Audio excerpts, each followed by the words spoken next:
ફરી આપણે આજે રાસાયણિક પ્રક્રિયાઓ અને સમીકરણોમાં થોડાક આગળ જઈશું. મારા ગયા લેસનમાં એટલે કે 2 તારીખના લેસનમાં રાસાયણિક પ્રક્રિયાઓ શું છે, રાસાયણિક પ્રક્રિયાઓની આપણે 3 પ્રવૃત્તિઓની વાત કરેલી, જેમાં મેં તમને મેગ્નેશિયમની પટ્ટીનું હવામાં દહન એ પ્રેક્ટિકલી તમને દર્શાવ્યું હતું કે મેગ્નેશિયમની પટ્ટીનું જો દહન કરવામાં આવે તો તેમાંથી મેગ્નેશિયમ ઓક્સાઇડ બને છે અને આંખો આજી નાખે તેવો જગારા મારતો પ્રકાશ ઉત્પન્ન થાય છે. ત્યાર પછી બીજી 2 પ્રવૃત્તિઓની મેં સમીકરણો દ્વારા તમને વાત કરેલી. હું 3 સમીકરણ લખી દઉં છું. પહેલું સમીકરણ મેં આ લખેલું કે મેગ્નેશિયમનું જો દહન કરવામાં આવે તો એમાંથી મેગ્નેશિયમ ઓક્સાઇડ બને છે. આને આપણે સંતુલિત કરવાની વાત કરી દઈશું. બીજી પ્રવૃત્તિની આપણે વાત કરેલી, જેમાં ઝિંક અને મંદ સલ્ફ્યુરિક એસિડ અથવા મંદ હાઇડ્રોક્લોરિક એસિડ વચ્ચેની પ્રક્રિયા, Zn વત્તા H2SO4 એમાંથી ZnSO4 વત્તા H2. ત્રીજી જે પ્રક્રિયાની વાત કરેલી એ લેડ નાઇટ્રેટ અને પોટેશિયમ આયોડાઇડ વચ્ચેની પ્રક્રિયા, PbNO3 twice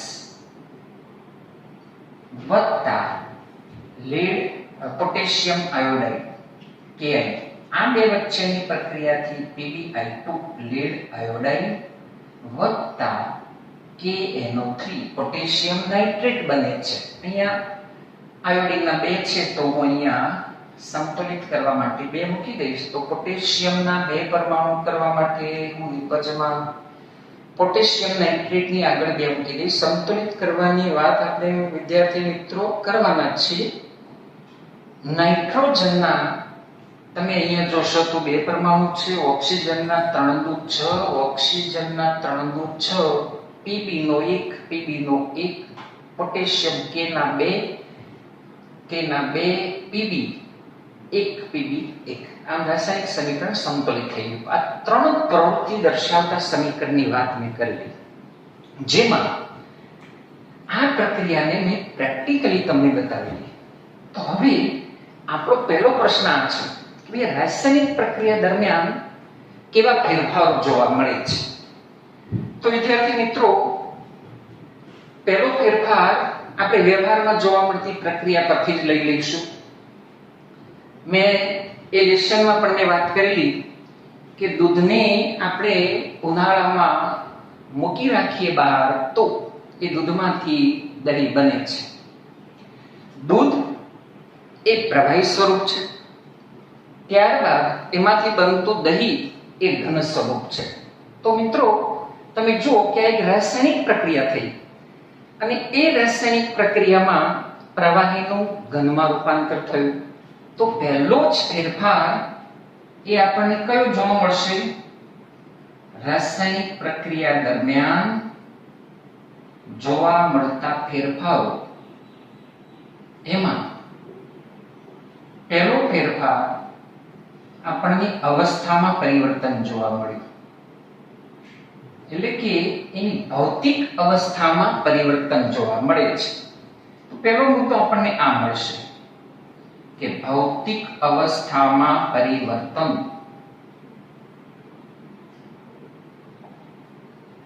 કારણ કે દૂધ એ પ્રવાહી સ્વરૂપ છે, દૂધમાંથી દહીં બને છે, એ ઘન સ્વરૂપ છે. તો મિત્રો પહેલો ફેરફાર આપણને ભૌતિક અવસ્થામાં પરિવર્તન કેવું જોવા મળે છે.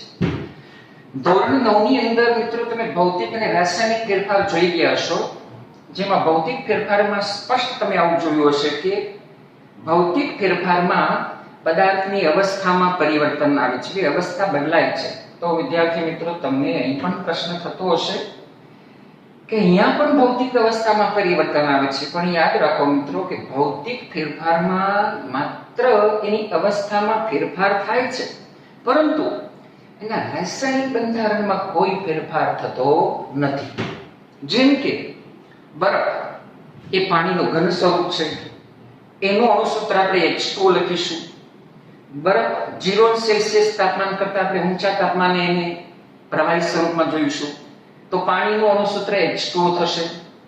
એ જ રીતે એને 100 કે તેથી વધુ તાપમાને જો ગરમ કરીશું તો એનું વાયુમાં રૂપાંતર થશે તો પાણીની વરાળનું અણુસૂત્ર પણ H2O હશે. એટલે કે એના રાસાયણિક બંધારણમાં કોઈ ફેરફાર થતો નથી, પરંતુ તેની ભૌતિક અવસ્થા બદલાય છે. એટલે એ ફેરફાર એ રાસાયણિક ફેરફાર નથી, માત્ર ભૌતિક ફેરફાર છે. તો અહીંયા રાસાયણિક પ્રક્રિયામાં જ્યારે એની અવસ્થામાં પરિવર્તન આવે છે ત્યારે એના રાસાયણિક બંધારણમાં પણ ફેરફાર થશે. એની રાસાયણિક બંધારણમાં પણ આપણને પરિવર્તન જોવા મળશે, રાસાયણિક ફેરફાર પણ આની અંદર જોવા મળશે.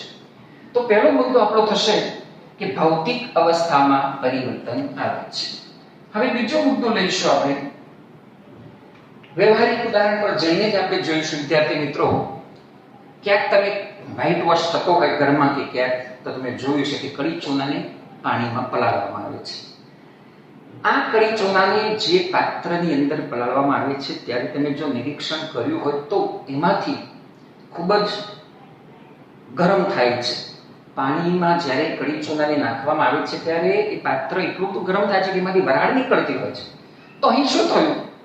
તો અહીં તાપમાનમાં પરિવર્તન જોવા મળે છે. ગરમ થાય છે એટલે કે તાપમાનમાં પરિવર્તન જોવા મળે છે.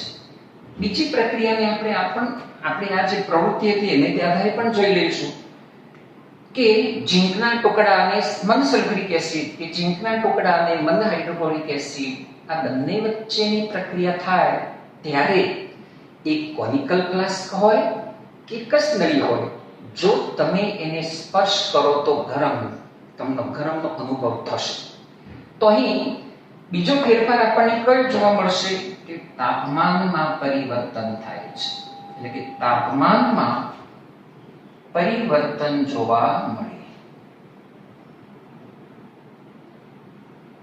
હવે ત્રીજો મુદ્દો લઈશું આપણે. પહેલો ફેરફાર આપણે જોયો ભૌતિક અવસ્થામાં પરિવર્તન, બીજો ફેરફાર જોયો તાપમાનમાં પરિવર્તન. હવે ત્રીજા ફેરફારમાં આપણે જોઈશું કેટલીક પ્રક્રિયાઓમાં રંગ પરિવર્તન પણ આપણને જોવા મળે. આ જ પ્રક્રિયાનો આપણે અભ્યાસ કરીએ જો પ્રેક્ટિકલી આ કરવામાં આવશે ત્યારે. અહીં જે નિપજ મળે છે લેડ આયોડાઇડ એ પીળા રંગના અવક્ષેપ છે. તો અહીંયા તમે જો વિદ્યાર્થી મિત્રો કે રંગ પરિવર્તન જોવા મળ્યું. તો રાસાયણિક પ્રક્રિયા દરમિયાન રંગ પરિવર્તન ઉદ્ભવે છે.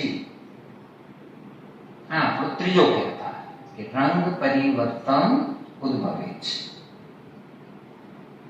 હવે ચોથો ફેરફાર આપણે ફરી પાછું પેલું વ્યવહારિક ઉદાહરણ પર આવી છીએ.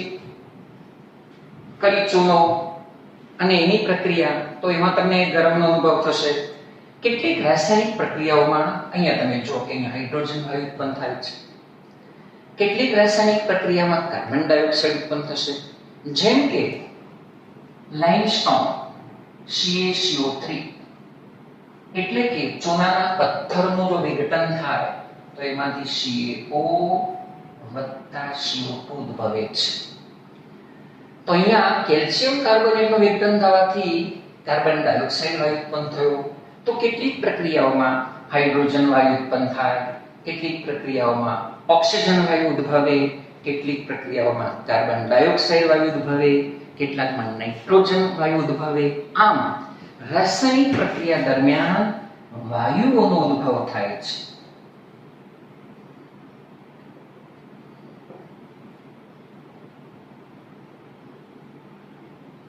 તો વિદ્યાર્થી મિત્રો આટલા ફેરફારો આપણે જોઈશું. ભૌતિક અવસ્થામાં પરિવર્તન આવે, તાપમાનમાં પરિવર્તન આવે, રંગ પરિવર્તન ઉદ્ભવે અને વાયુઓનો ઉદ્ભવ થાય છે.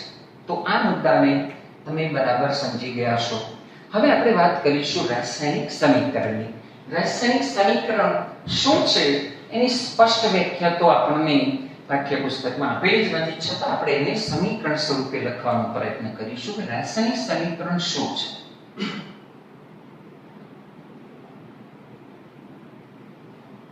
પછી એને સમતોલિત કરવાનો પ્રયત્ન કરીશું. અહીંયા તમે 3 રાસાયણિક સમીકરણ બતાવેલા છે.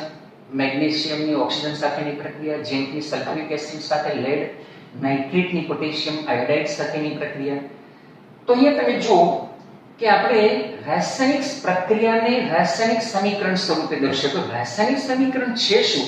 તો રાસાયણિક પ્રક્રિયામાં એટલે કે રાસાયણિક પ્રક્રિયાને તત્વની સંજ્ઞા કે સંયોજનોના સૂત્રો, આ સંયોજન છે.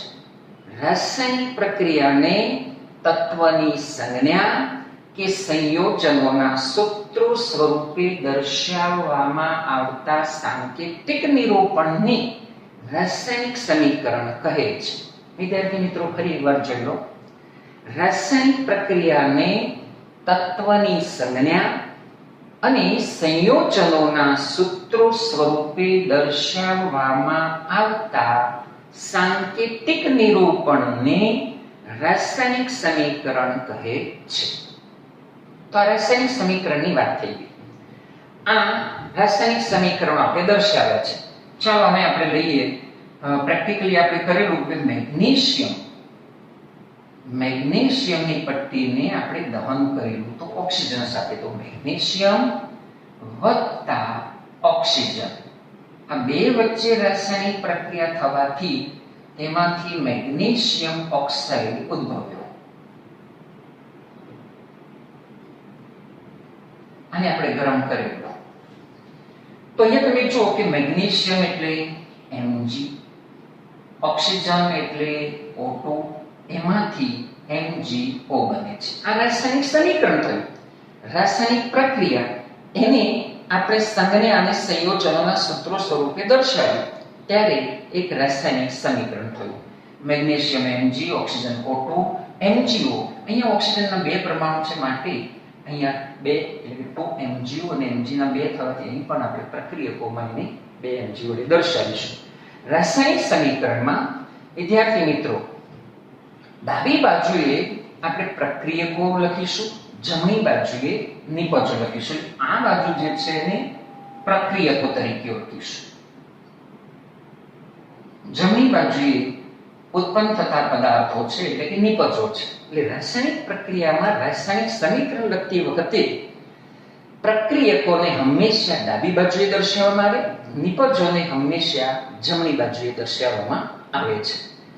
રાસાયણિક પ્રક્રિયામાં સમતોલિત કરવાની વાત કરીએ ત્યારે તમે આ પણ માહિતી લઈ લઈએ કે પ્રક્રિયકો અને નિપજોની વચ્ચે તીરની નિશાની એટલે કે એરો સિમ્બોલ વાપરવામાં આવે છે. તીરની નિશાની વાપરવામાં આવે છે. કેટલીક રાસાયણિક પ્રક્રિયાઓ એવી હોય કે જે ફોરવર્ડ રિવર્સ પ્રક્રિયાઓ હોય, પ્રતિવર્તી પ્રક્રિયાઓ હોય. તો વિદ્યાર્થી મિત્રો એને આપણે ફોરવર્ડ રિવર્સ એરો વડે દર્શાવીએ. આમ ફોરવર્ડ રિવર્સ એરો વડે પણ દર્શાવાય. રાસાયણિક પ્રક્રિયા દરમિયાન કેટલીક રાસાયણિક પ્રક્રિયાઓમાં શું થશે કે એમાં એનું તાપમાન દર્શાવવાનું આવે, દબાણ દર્શાવવાનું આવે. તો એને આપણે તીરની ઉપર કે નીપજ ક્યાંક કોઈ ઉદ્દીપકની જરૂર પડે તો એ તીરની ઉપર કે નીચે આપણે એને દર્શાવવામાં આવે છે. ફરી આપણે રાસાયણિક સમીકરણનું સંતુલન કરવા માટે એક ઉદાહરણ લઈ અને પછી આપણે આ વાત કરીશું. તો વિદ્યાર્થી મિત્રો હવે પછીનો આપણો મુદ્દો છે રાસાયણિક સમીકરણનું સંતુલન. એના કેટલાક સોપાનોની આપણે વાત કરીશું. તો આપણો મુદ્દો છે રાસાયણિક સમીકરણનું સંતુલન કેવી રીતે કરવું.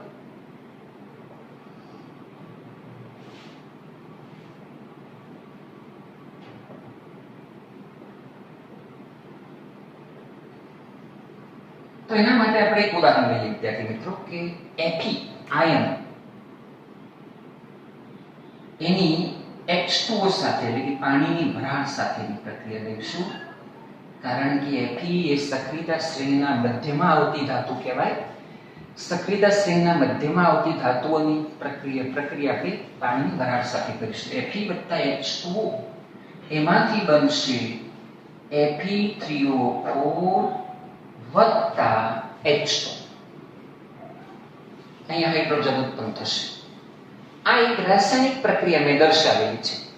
આ રાસાયણિક પ્રક્રિયાને રાસાયણિક સમીકરણ સ્વરૂપે દર્શાવેલું છે ત્યારે ડાબી બાજુએ Fe અને H2O પ્રક્રિયકો છે, જમણી બાજુએ આયર્ન ઓક્સાઇડ Fe3O4 અને H2 એ નિપજો છે. હવે એમ તમે જોશો કે નિપજોમાં Fe ના 3 પરમાણુ છે, જ્યારે પ્રક્રિયકોમાં Fe નો એક જ પરમાણુ છે. તો આ સમીકરણ સમતોલિત નથી. આવા સમીકરણને માળખાકીય સમીકરણ તરીકે ઓળખીશું. અસમતોલિત સમીકરણ છે, માળખાકીય સમીકરણ કહેવાશે, એને કંકાલ પણ કહેવાય. આવું માળખાકીય અથવા અસમતોલિત સમીકરણને આપણે સંતુલિત કરવું પડે, તો એના સંતુલન માટેના સોપાનો લઈશું.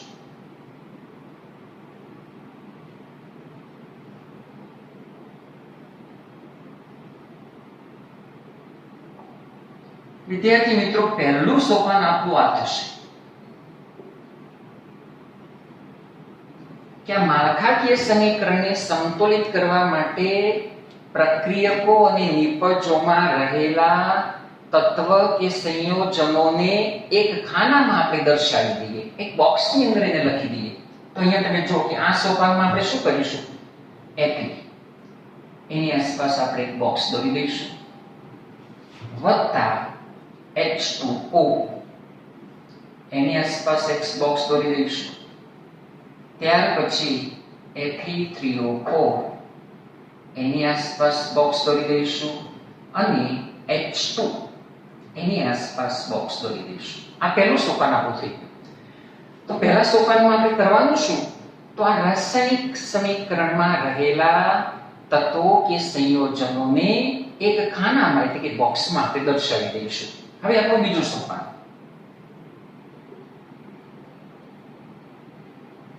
બીજા સોપાનમાં આપણે શું કરીશું? પ્રક્રિયકો અને નિપજોમાં પરમાણુની સંખ્યા આપણે લખીશું. તો એક ખાના જેવું આપણે દોરી દઈએ, તત્વની સંજ્ઞા. પછી હું અહીંયા લખીશ પ્રક્રિયકોમાં પરમાણુની સંખ્યા.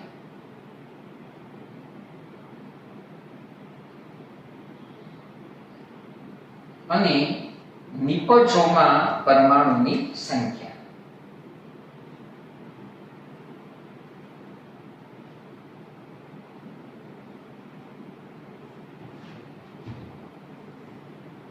ચાલો, કેટલા તત્વો છે? તો એક તો આયર્ન Fe, પછી હાઇડ્રોજન છે H, પછી ઓક્સિજન છે O. વિદ્યાર્થી મિત્રો, આ સિવાય કોઈ તત્વ અંદર છે નહીં.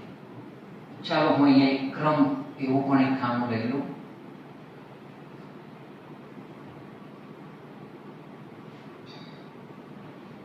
તો હવે આ બધાના પરમાણુની આપણે સંખ્યા લખી દઈશું.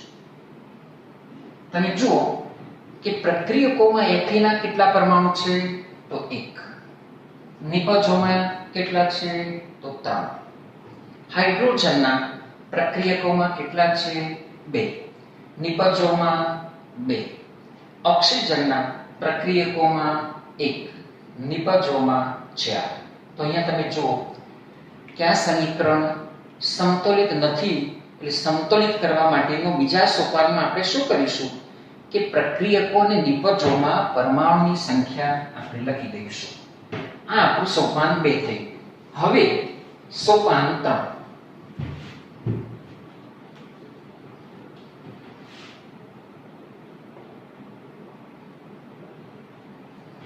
વિદ્યાર્થી મિત્રો, સોપાન 3 માં આપણે શું કરીશું કે સૌથી વધુ પરમાણુ જે હોય એને બંને બાજુ સરખા કરવા માટે યોગ્ય ગુણક વડે ગુણીશું. હવે તમે જુઓ કે સૌથી વધુ પરમાણુ તો શેમાં છે? ઓક્સિજન.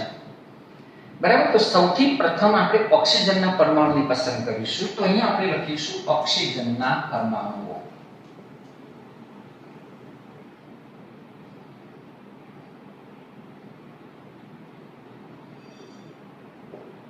અહીં ખાનું પાડીશું પ્રક્રિયકોમાં. અહીં ખાનું પાડીશું નિપજોમાં. અહીંયા 2 કોલમ આપણે લઈશું, એક શરૂઆતમાં અને પછી સંતુલનમાં.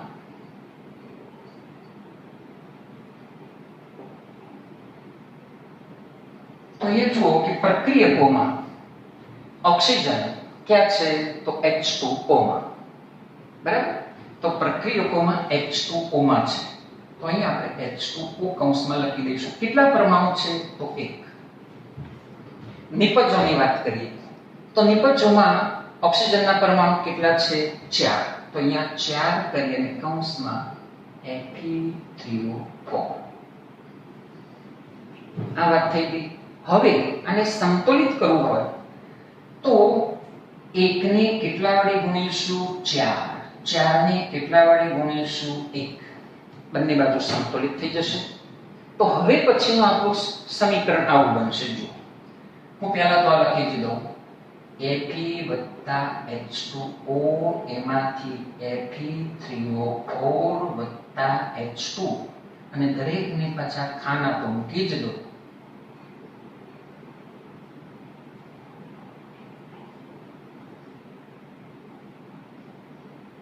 આને પણ ખાનામાં મૂકી દે. હવે જો આપણે ક્યાં ફેરફાર કર્યો, H2O એની આગળ 1 મૂક્યા છે, H2O ની આગળ 1 છે. હવે આ સમીકરણમાં Fe3O4 ની આગળ આપણે કેટલા મૂકવાના છે 4. તો અહીંયા આ સમીકરણમાં તમે જો કે ઓક્સિજનના પરમાણુઓને સમાન કરવા હોય તો H2O માં 1 ને આપણે 4 વડે ગુણેલા છે, તો અહીં હું કેટલા વડે ગુણી દઈશ 4 વડે. 4 ઓક્સિજનના થઈ ગયા. હવે નિપજમાં તમે જુઓ કે નિપજમાં તો 1 વડે ગુણવાના છે, એટલે 1 વડે ગુણવાની કંઈ જરૂર નથી, બરાબર. તો તમે જુઓ કે ઓક્સિજનના પરમાણુ પ્રક્રિયકો અને નિપજોમાં સમાન થઈ ગયા, 4 અહીં પણ 4. ઓક્સિજનનું કામ પૂરું. હવે આપણે વાત કરીશું હાઇડ્રોજનના. તમે જુઓ કે હાઇડ્રોજનના હવે આટલું કરવાથી હાઇડ્રોજનના 4 ગુણ્યા 2 8 થઈ ગયા. તો આપણે હાઇડ્રોજનના પરમાણુને સમાન કરવા પ્રયત્ન કરીશું બંને બાજુ. તો અહીંયા આપણું સોપાન 4. અહીં આ જ રીતે લખીશું હાઇડ્રોજનના પરમાણુ.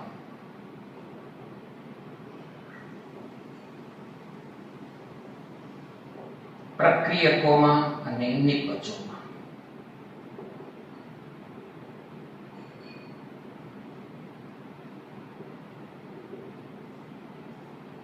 આ જ રીતે આપણે શરૂઆતમાં અને સમતોલનમાં.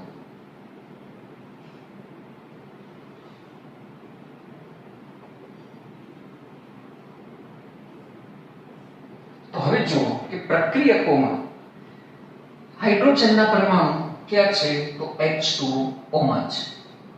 મિત્રો અહીં તમે જુઓ કે હાઇડ્રોજનના પરમાણુ આ બાજુ એટલે કે પ્રક્રિયકોમાં 8 છે, નિપજોમાં 2 છે. તો એને આપણે સંતુલિત કરવાનો પ્રયત્ન કરીશું. તો અહીં હાઇડ્રોજનના પરમાણુ પ્રક્રિયકો અને નિપજોમાં કેટલા છે આપણે લખી દઈશું. હાઇડ્રોજનના પરમાણુ 4 દુ 8 છે, 8 કૌંસમાં 4H2O. નિપજોમાં 2 છે, તો 2 કૌંસમાં H2. હવે આને સંતુલિત કરવું હોય તો 8 ને આપણે 1 વડે ગુણીશું, અહીં 2 ને 4 વડે ગુણીશું. તો હવે આ સમીકરણ આપણું કેવું થશે જુઓ. ફરી પાછું હું આખું સમીકરણ લખી દઉં છું. Fe+H2O એમાંથી Fe3O4 H2.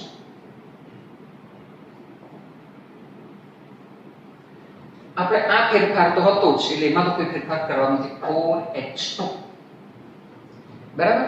અહીં હવે આપણે શું કરીશું, હાઇડ્રોજનના પરમાણુને સંતુલિત કરવાના છે. તો અહીંયા 8 હાઇડ્રોજનના થવા જોઈએ, 4 દુ 8 છે જ.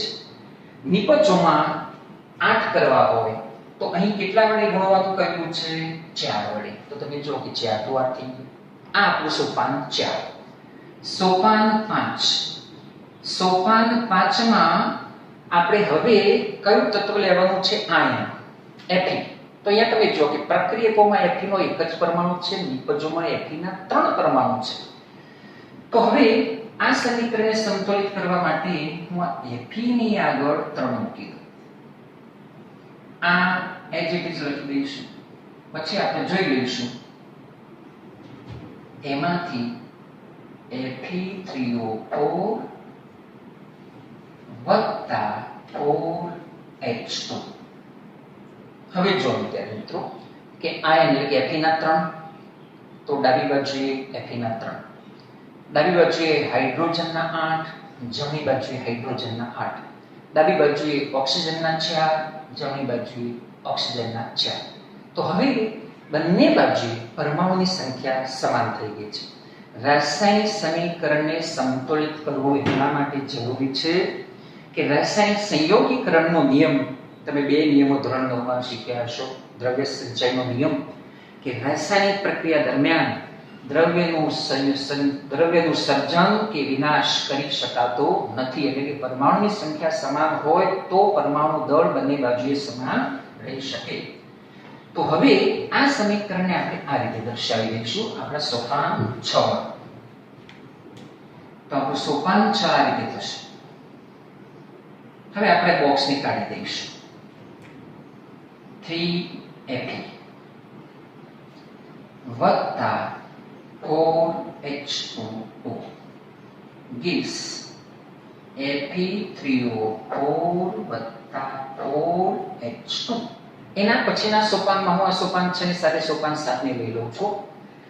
આ દરેક સંયોજન હોય કે તત્વ હોય એની જે સ્વરૂપ છે, ઘન સ્વરૂપ હોય તો એને આપણે S વડે દર્શાવીશું, પ્રવાહી સ્વરૂપ હોય તો એને L વડે દર્શાવીશું, વાયુ સ્વરૂપ હોય તો એને ગેસ એટલે કે G સ્વરૂપે દર્શાવીશું, અને પાણીમાં ઓગાળેલું હોય જલીય દ્રાવણ તો એને એક્વિયસ એટલે કે AQ વડે દર્શાવીશું. હવે એક એક મેટર છે, S વડે દર્શાવીશું.